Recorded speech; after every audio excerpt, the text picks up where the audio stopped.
Hola, ¿cómo están? Estamos en nuestra cuarta sesión de la teología del cuerpo de Juan Pablo II. Me da mucho gusto volverlos a ver.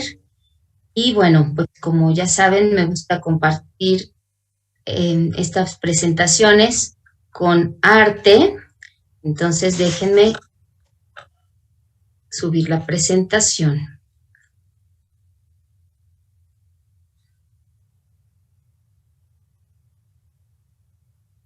Listo.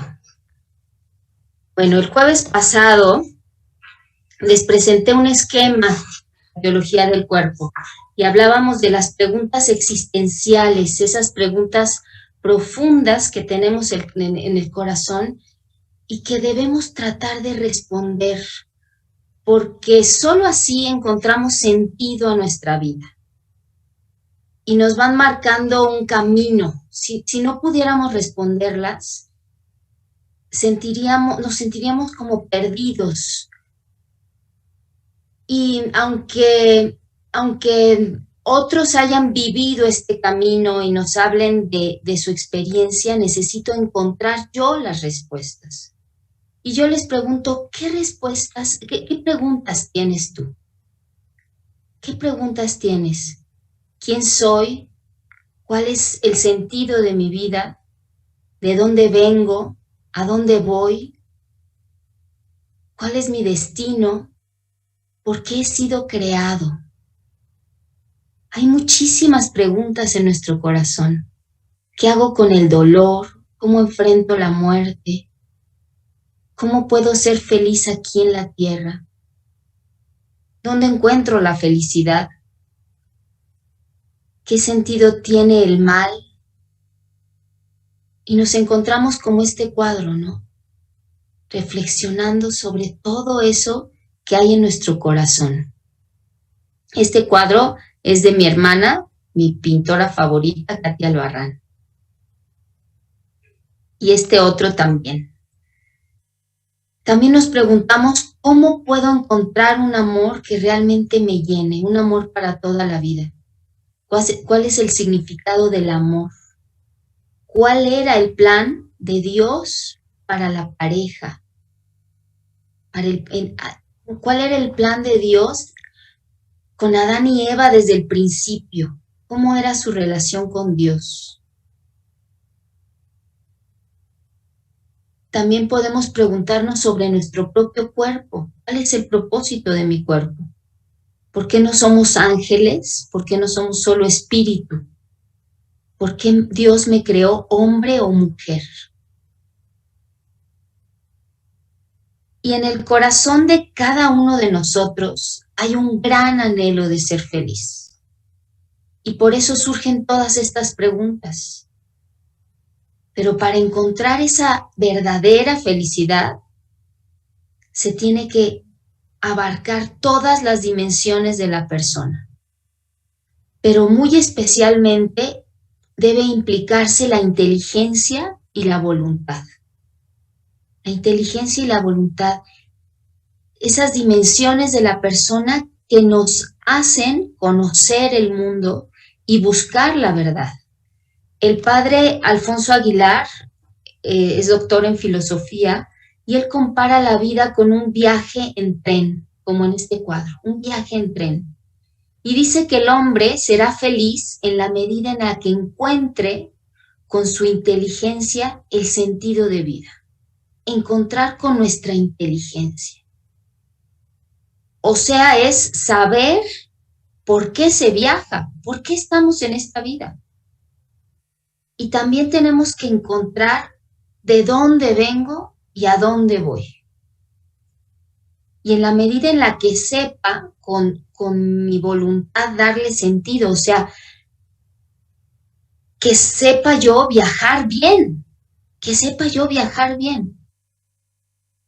Que toda mi escala de valores, todos mis actos estén encaminados a ayudarme a llegar a mi destino final. Y nos preguntamos, ¿y de dónde ha salido este tren? ¿Cuándo y por qué? ¿A dónde se dirige? ¿Por qué estoy en este tren y no en otro? ¿Por qué me metieron sin preguntarme, no? ¿Para qué viajamos? Y podemos dedicarnos a sufrir el viaje, y a quejarnos, a querer bajarnos del tren, a realmente sufrir el viaje, o podemos empezar a ver el paisaje, a conocer a los que viajan con nosotros, a ayudar a los demás a que disfruten, amar. Podemos también preparar nuestro viaje, estudiando, realmente formándonos, para que cuando lleguemos a nuestro destino sepamos a dónde vamos. Por ejemplo, cuando vas a visitar la pirámide de Chichén Itzá, qué diferente es llegar y saber quiénes vivieron ahí, cómo era esa civilización, en qué época, qué cultura tenían, su historia. Qué diferente, ¿no? Entonces lo mismo pasa con la vida. Por eso Dios nos da la inteligencia para descubrir la gran oportunidad que nos ha dado con la vida y el gran regalo que nos espera en el cielo. Ahora, muchos filósofos a lo largo de la historia se han planteado estas preguntas existenciales.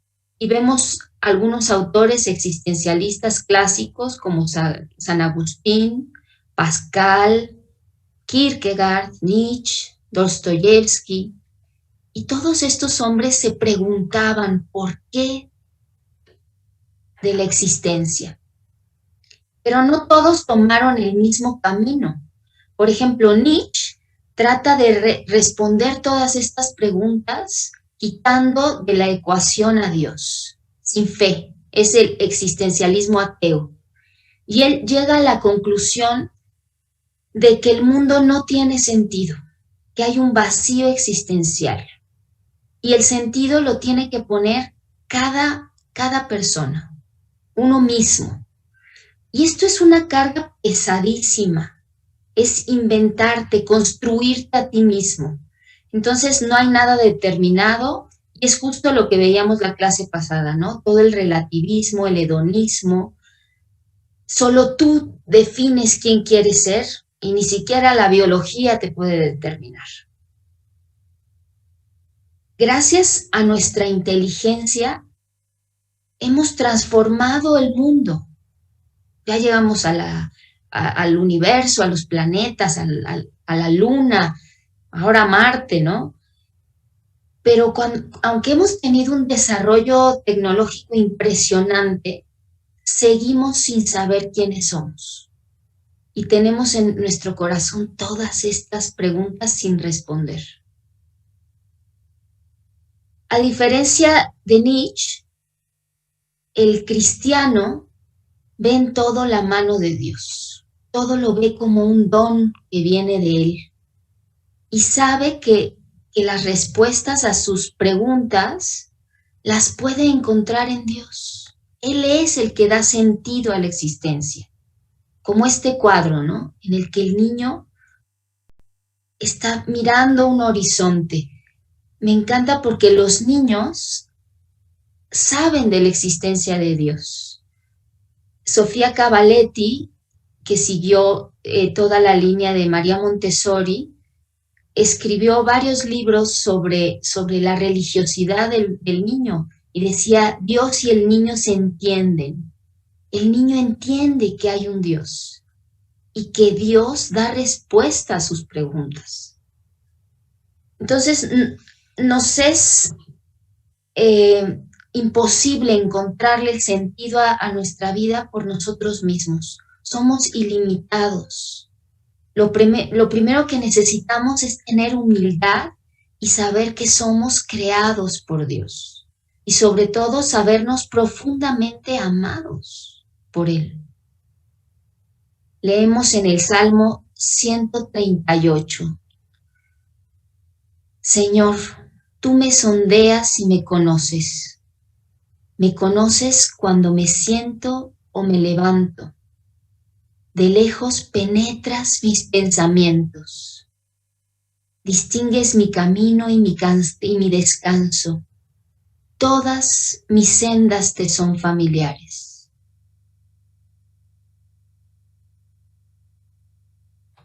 No ha llegado la palabra a mi lengua y ya, Señor, te la sabes toda.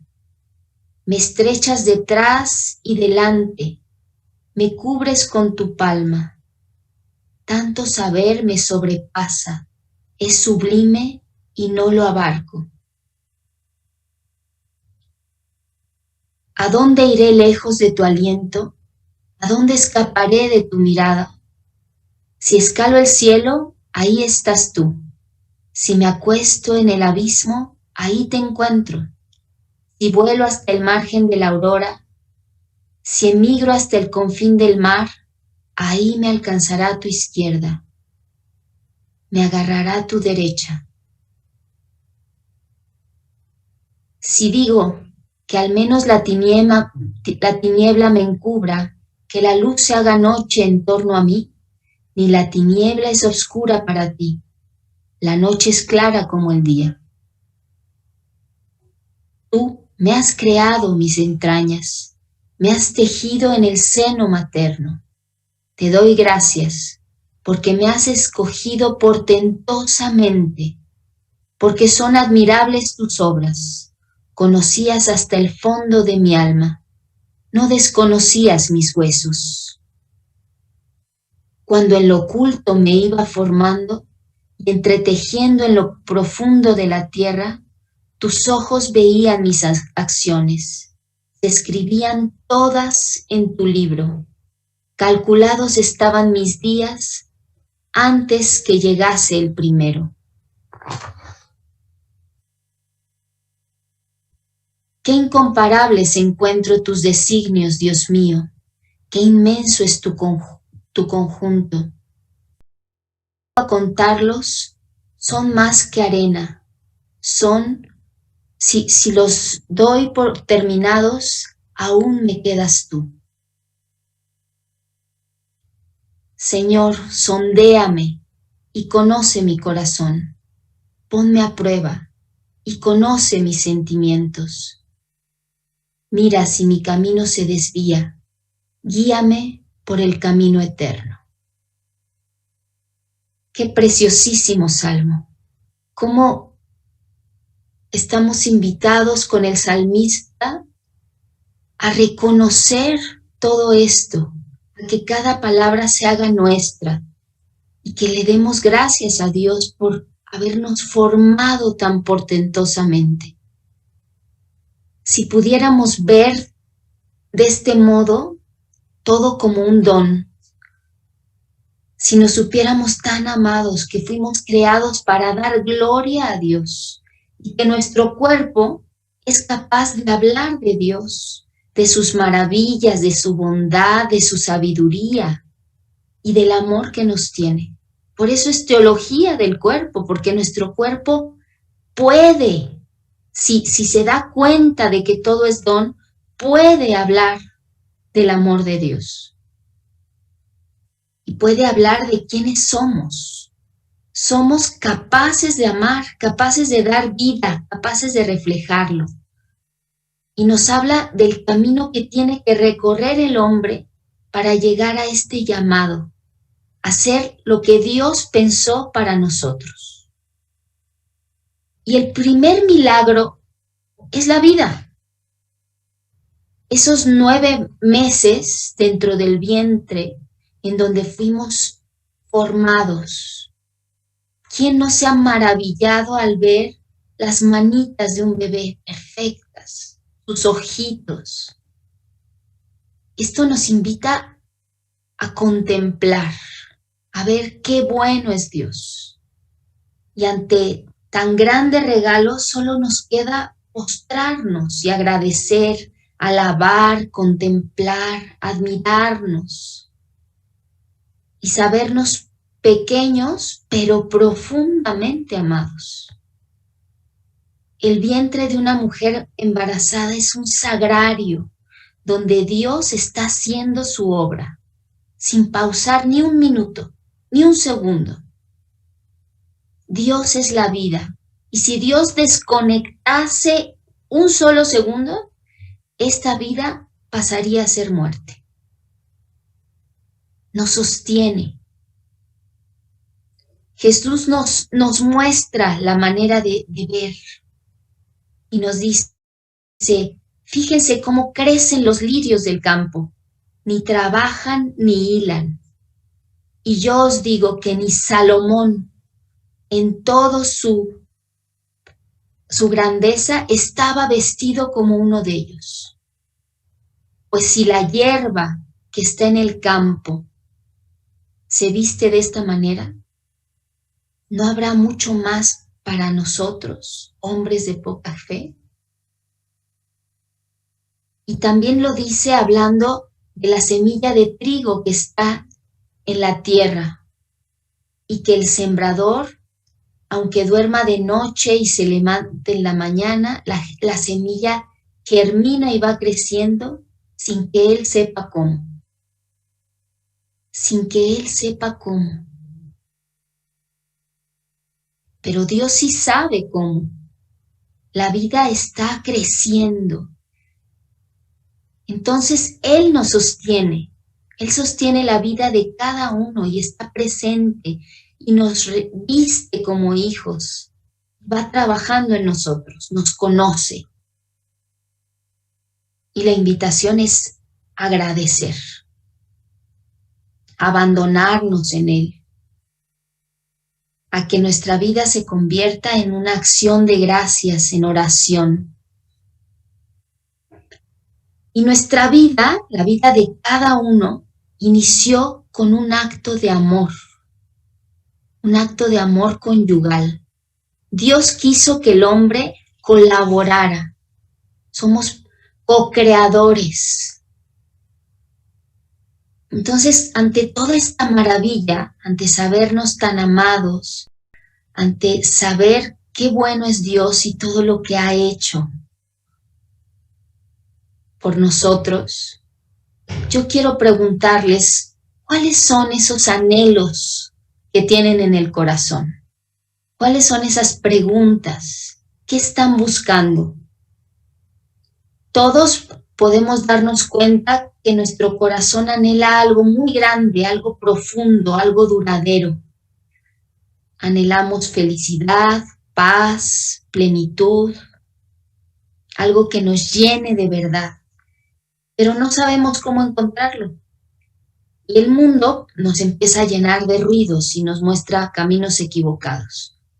Pero Jesús vino para que entendiéramos que nuestra capacidad de amar se manifiesta en nuestro cuerpo y que es un signo de lo que éramos al principio, de lo que éramos en el paraíso y de lo que seremos en el cielo. Y nos da pistas para que entendamos que ese amor, ese anhelo que tenemos en el corazón es un anhelo de amor infinito. Entonces, aquí empezamos a entender por qué teología del cuerpo. Juan Pablo II podría haber le puesto título y haber dicho teología del ser humano, o teología del alma, o teología del espíritu, pero quiso recuperar toda esta visión que tenemos de nuestro propio cuerpo, tan devaluado, tan disminuido, en donde creemos que no importa lo que hacemos con nuestro cuerpo, que lo podemos maltratar, que lo podemos descuidar. Y nuestro cuerpo es lo que somos. Mi cuerpo es el medio por medio del cual me comunico al mundo, por medio del cual doy y recibo amor. Y yo me dejo contemplar a través de mi cuerpo. Me hago visible todo lo que sucede en mi corazón, en mi mundo interior. Y además el cuerpo es el mediador entre mi mundo interior y el mundo interior de los demás. Y esto nos puede parecer muy evidente, pero hoy muchos piensan que lo que se hace con el cuerpo no afecta el mundo interior, no afecta mis sentimientos, mi psicología, no impacta mi personalidad y que podemos separar esos dos mundos. Entonces podemos hablar de teología del cuerpo por tres motivos. Ya vimos el primero, o sea, Dios nos ha creado con un cuerpo, hombre y mujer los creó, dice el Génesis, y vio Dios que era bueno. El segundo motivo es ni más ni menos que la encarnación. Dios ha venido al mundo, el Verbo se ha hecho carne y ha elegido un cuerpo en la figura de Cristo. ¿Para qué? Para revelarnos su amor. Se revela a través de un cuerpo. Y el tercer motivo es que nuestro cuerpo está destinado a resucitar. Vamos a resucitar en cuerpo y alma, con un cuerpo glorioso. Por eso hay que cuidarlo. Entonces es impresionante todo lo que sucede en nuestro cuerpo. Tenemos billones de neuronas en nuestro cuerpo. Todo nuestro sistema nervioso son kilómetros y kilómetros de la distancia de aquí al sol, si los estiramos. Nuestros ojos con miles de píxeles y podemos afocar, o sea, somos un misterio, suceden cosas impresionantes en nuestro cuerpo y están conectadas con nuestra alma, somos esa unidad inseparable. Por ejemplo, en una relación conyugal, que es la donación más completa e íntima, donde entrego toda mi persona. Junto con mi cuerpo estoy entregando todo mi mundo afectivo, mi psicología, mis sentimientos, mis pensamientos, mi memoria, mi voluntad, mi inteligencia, todo lo que soy lo entrego. Entrego lo espiritual y lo racional que hay en mí. Y se hace un lazo emocional fortísimo. El cuerpo nos ayuda segregando todas estas sustancias químicas como la oxitocina, que es la hormona del apego, para hacer vínculos fuertes, para tener esas relaciones duraderas. Pero si yo tengo relaciones sexuales con una persona, con mi esposo, hay ese vínculo que nos une y que va construyendo el amor. Pero si hay alguien que tiene relaciones con una y luego con otro y luego con otro, pues ¿qué es lo que sucede? Que se crea una resistencia. Imaginen que es como un diurex. Un día me explicaron este ejemplo y me encantó. Imagínense que es como un diurex, que pega muy bien a la primera, pero si lo arrancas, pues pierde potencia en el pegado. Y la segunda vez ya no pega igual. Y entre más lo arranques, más pegamento pierde. Y así se van haciendo las relaciones frágiles. Por eso vemos lazos tan superficiales, por eso vemos tantos divorcios, tantos fracasos. Y va a ser más difícil construir una relación permanente. Y corremos el riesgo de destruir el amor y destruirnos a nosotros mismos y lastimar a muchísima gente.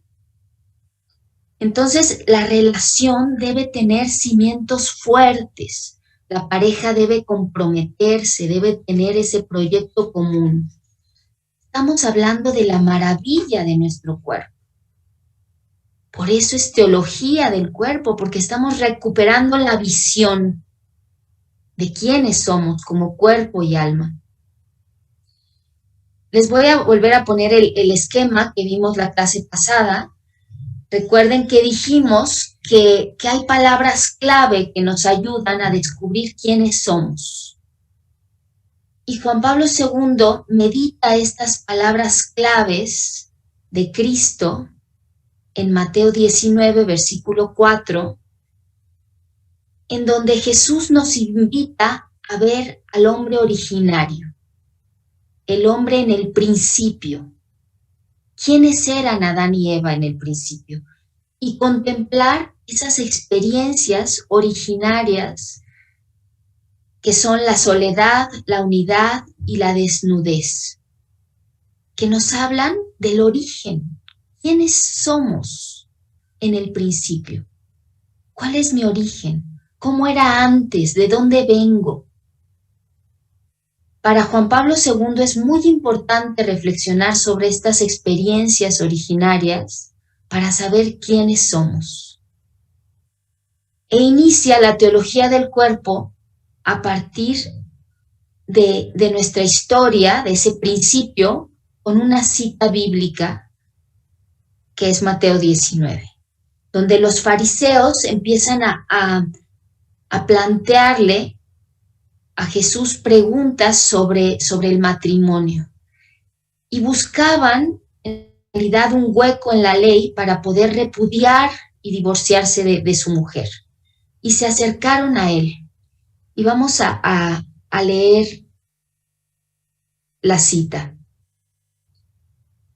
Y dice, ¿es lícito al hombre divorciarse de su mujer por cualquier motivo? Esta pregunta la oímos hoy con frecuencia, ¿no? ¿Es lícito divorciarse de su mujer por cualquier motivo? Él respondió, ¿no han leído ustedes que el Creador desde el principio los hizo varón y mujer y que dijo, por eso el hombre dejará a su padre y a su madre para unirse a su mujer y los dos serán una sola carne? De manera que ya no son dos, sino una sola carne. Que el hombre no separe lo que Dios ha unido. Y le replicaron, entonces, ¿por qué Moisés prescribió entregar una declaración de divorcio cuando uno se separa? Él les dijo, Moisés les permitió divorciarse de su mujer debido a la dureza del corazón, pero al principio no era así. Esta es palabra de Dios. Te alabamos, Señor. Pero al principio no era así. ¿Sobre qué le preguntaban los fariseos a Jesús? Estaban buscando ese hueco en la ley y buscaban justificarse, ¿no? Buscaban justificarse. ¿Y nosotros? ¿Qué es lo que está sucediendo en la sociedad actual? También buscamos justificarnos, buscamos adecuar las normas a nuestra convivencia, aunque al final sea contra nosotros mismos. Queremos hacer una religión a nuestra propia medida. Es un cristianismo light. Hemos escuchado que muchas personas dicen, yo creo en Jesús, pero no creo en la iglesia. ¿Por qué? Porque la iglesia nos está pidiendo seguir un camino. Jesús también es el mismo camino que propone la iglesia, pero parecería que Jesús no exige nada, ¿no? Y en nuestra madre iglesia, como vimos, el magisterio de la iglesia nos comparte toda esta riqueza bíblica y nos dice cómo vivir al modo de Jesús. Escuchamos que muchos opinan que la iglesia debe modernizarse, que es retrógrada y que la iglesia tiene que adaptarse al mundo y no el mundo a la iglesia. Y esto nos va alejando de la doctrina y se va traicionando a la iglesia, se va destruyendo. La iglesia no va a cambiar, no va a modernizarse, porque no puede hacerlo. La iglesia no está hecha a nuestra medida, ni para darnos gusto, ni para adaptarse a una cultura, como ya vimos en el relativismo, donde cada quien piensa y que tiene su verdad. El magisterio de la iglesia, el papa, los obispos, no tienen autoridad sobre la palabra. no pueden decir lo que quieran, su opinión, no pueden cambiar lo que enseñó Cristo, sino que su misión es custodiar la palabra. Están al servicio de la palabra. Y esta lectura de Mateo repite 2 veces la palabra principio. Nos invita a volver al principio. Dice, por la dureza de su corazón. Este corazón duro que por muchas heridas que hemos tenido nos hace querer buscar el placer en sí mismo, nos hace querer vernos a nosotros mismos, lo que yo quiero, lo que a mí me apetece. Y Cristo nos invita a volver al principio. Cuando dice, habéis oído que desde el principio el Creador los hizo varón y mujer. Aquí nos está refiriendo al Génesis, a Génesis 1, la creación, el origen. Y luego cita Génesis 2, por eso dejará el hombre a su padre y a su madre y se unirá a su mujer y los dos serán una sola carne. Este texto es fundamental para la teología del cuerpo, fundamental para la teología del matrimonio. Por eso el hombre dejará a su padre y a su madre y se unirá a su mujer.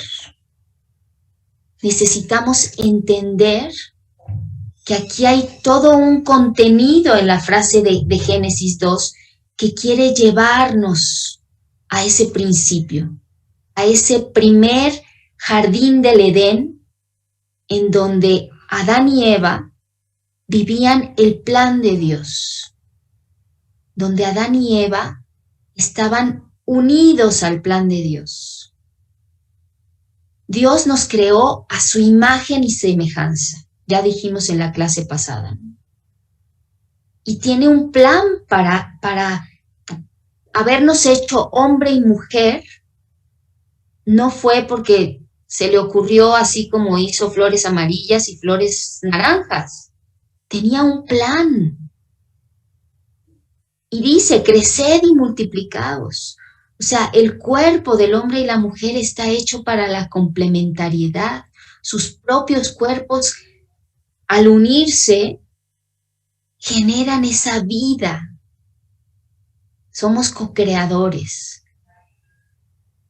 Entonces, pensemos cuando escuchamos la palabra origen, cuando escuchamos esa palabra, pensamos inmediatamente en el pecado original, ¿no? ¿Cómo nos imaginamos a Adán y Eva? Inmediatamente nos imaginamos a Eva cogiendo la manzana, que nunca se dice que es una manzana, era el fruto, ¿no? Pero cogiendo una manzana y dándosela a Adán y comiéndosela. Y eso es lo que pensamos del origen, esa caída. Pero hay mucho más que esto. Hay mucho más que esto. Nos imaginamos a Adán y Eva escondiéndose, teniendo vergüenza, siendo expulsados. Esto es lo que sabemos del origen.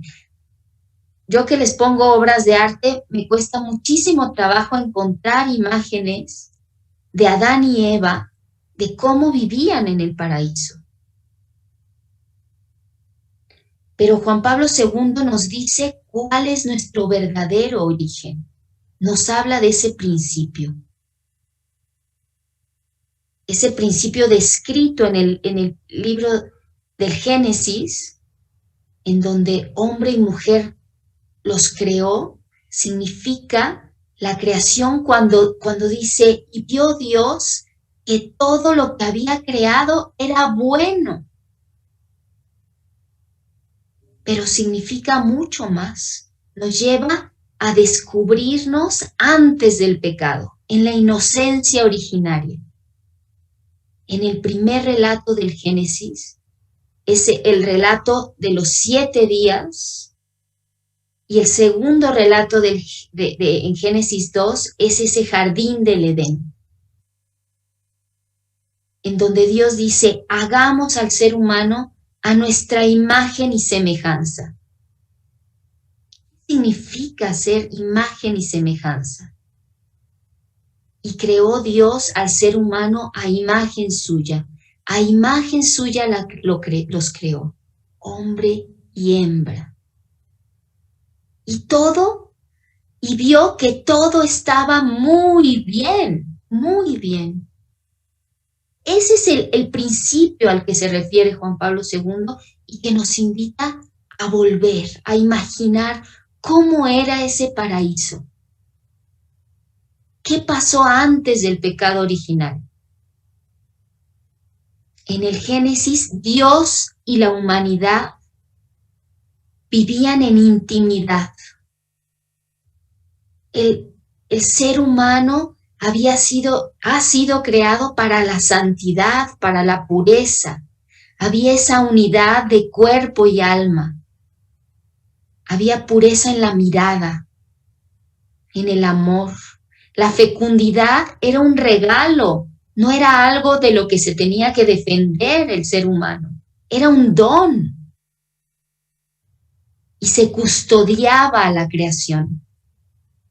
Adán y Eva no sentían vergüenza ni temor de ser mirados el uno al otro. No se sentían vulnerables. La mirada era pura. No pensaban en ser usados. Entonces vivían en paz con Dios, en paz con ellos mismos y en paz en la relación con los demás. La relación de Adán y Eva era una relación íntima, real, fundada en la verdad. Entonces estamos invitados a eso, a conocernos a nosotros mismos en ese principio, a realmente pensar qué pensó Dios para mí, esa unidad con Él, para que fuéramos seres íntegros, no estábamos rotos, no había heridas. Estábamos abandonados a la voluntad de Dios, queríamos la voluntad de Dios. En esta semana quiero que todos pensemos en ese principio. ¿Qué pensó Dios para mí? ¿Por qué me dice en el Evangelio de San Mateo, por la dureza de tu corazón? Pero en el principio no era así. La palabra nos está apelando a todos y nos está diciendo, descubre cuál es tu origen, descubre de dónde vienes, por qué fuiste creado, por qué eres imagen y semejanza. Entonces, en oración tenemos que pensar en esto y entregarle esas heridas al Señor para que recupere nuestra visión del principio.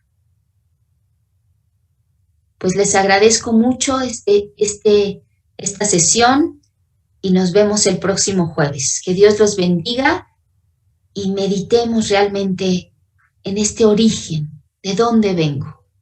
Muchas gracias.